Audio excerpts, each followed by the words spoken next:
It's like a small medication machine na nagdi-dispense ng medicines.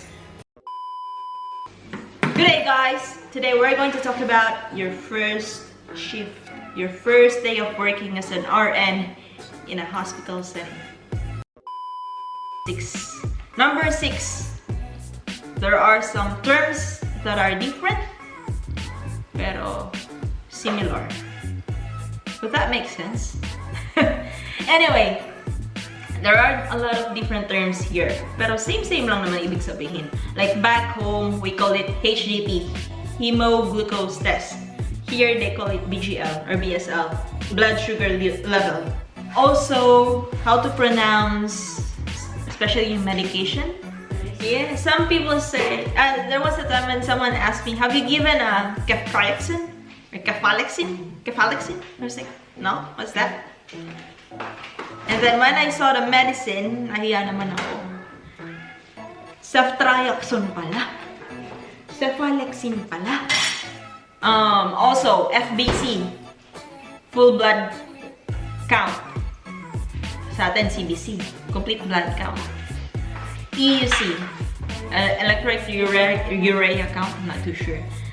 But sa atin, Serum Elec, or Serum Electrolytes.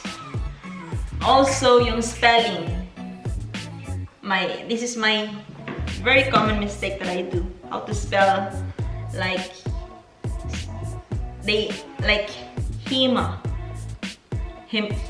hematology. My A and E. Well, I was used to just H-E-M-E. Like gastroesophageal reflux. Esophageal is O and O-E. Sa kanila, before is just walang O. So, I don't know. Also, BO, BNO. Bowel open, bowel not open. Nil by mouth, and PO. Number 7, equipment, lines, and drains. Sa intravenous line, usually I've observed, madami dito, diretso sila sa antecubital fossa. But back home, usually nagstart sa metacarpal. I don't know, maybe because bigger yung veins dito, kaya dito sila tumutusok agad. But yeah. Usually, doctor nag-insert ng IV unless you are assessed. Sa local public na I've experienced before, common yung PICC line, yung central lines, PICC line, Porta CATH. Sa back home kasi, what do you call this? Cut down, yun yung tawag, cut down. And back home, intrajugular catheter kapag yung nagpapahemodialysis.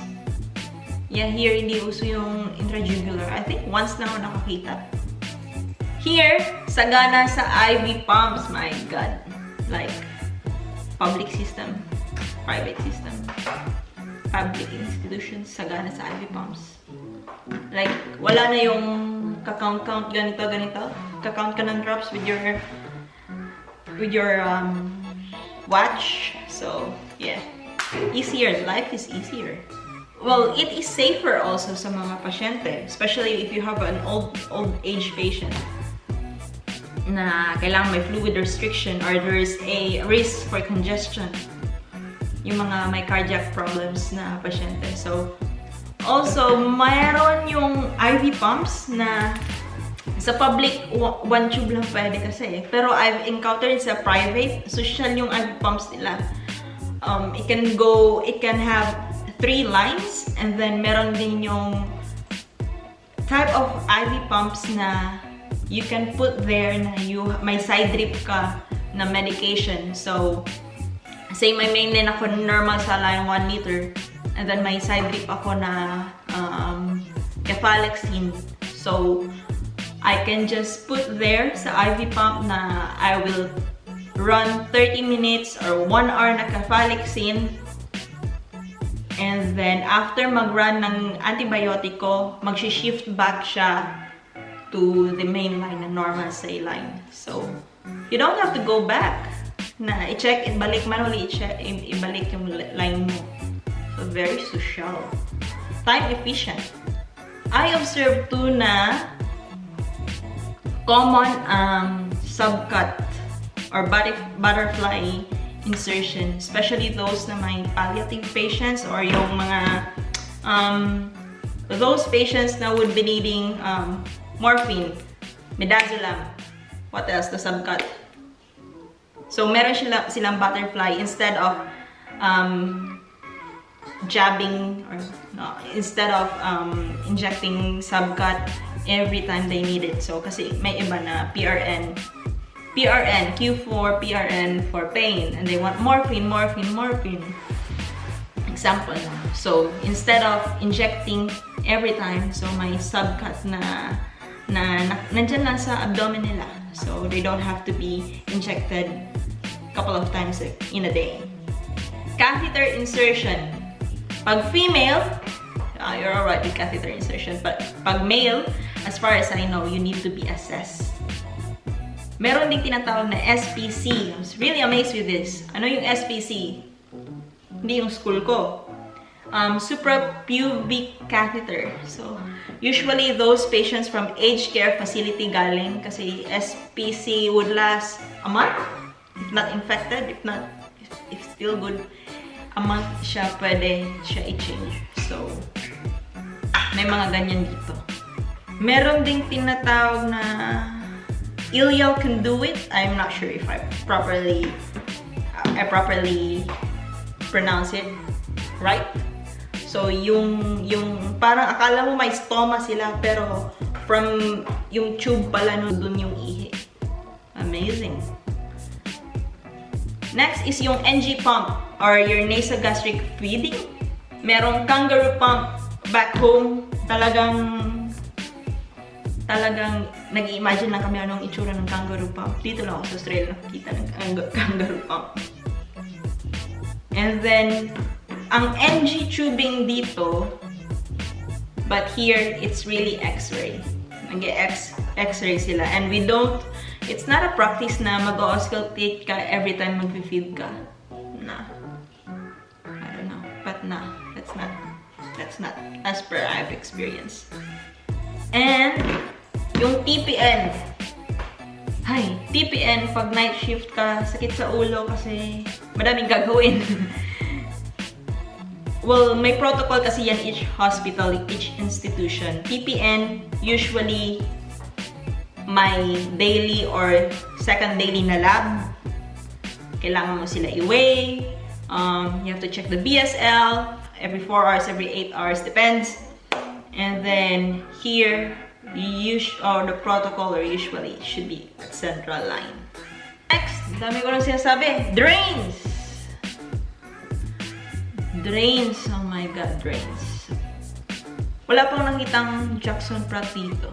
Or maybe, yeah, wala akong Jackson Pratt nakita dito. But Belovac, very common. CBI, or continuous bladder irrigation. Back home, kailangan pa ng prescription order ng doctor how many meals per hour. But in here, it's the nurse decision kung bibilisan mo, hihinaan mo. And nurse ang nagma-manual irrigation. If ever may clots. So, yeah. And here also, nurses ang nagtitake out ng drain. Nagtatanggal ng suture. Amazing, diba? Also, nurses ang nag-change ng dressings. And nurses, syempre these are assessed trained nurses kapag may special wound machine like vac dressing or PICO, yung very small one. So, it promotes healing pero specialized trained nurses ang gumagawa nun. And chest drain. Ito talagang na-amaze ako sa chest drain dito. Back home, yung talagang bottle siya, 3 drain. Na kapag masagi mo yung isa, lagot. But in here, yung chest drain nila is plastic actually. It's just isa lang. Para siyang small na box, cereal na box, pero mas manipis. And parang three-way system na yun. So, it is safer kasi hindi plastic, di ba? And easier for the patient and the nurse na mag-mobilize siya. To end this, my God, I'm so tired. I keep on talking. My advice, murag true na, advice. To those international nurses, overseas nurses na magbe-bridging, kabado ka, it's normal, but what I can say is trust yourself. Kasi yung foundation ng nursing practice, napag-aralan mo na yan back home. And nakatrabaho ka na, syempre may experience ka, that's why you're doing bridging. So, you have the foundation. It's just that nasa different setting ka, different culture, you have to adapt. Guys, I hope you learned something today with our discussion. If you have some comments, suggestions, clarifications, comment, write it down, and I will try to address that. If you have some, objections to what I've said, comment it down, and I don't know, just be aware that most of what I say is really just per experience. So yeah, see you next time.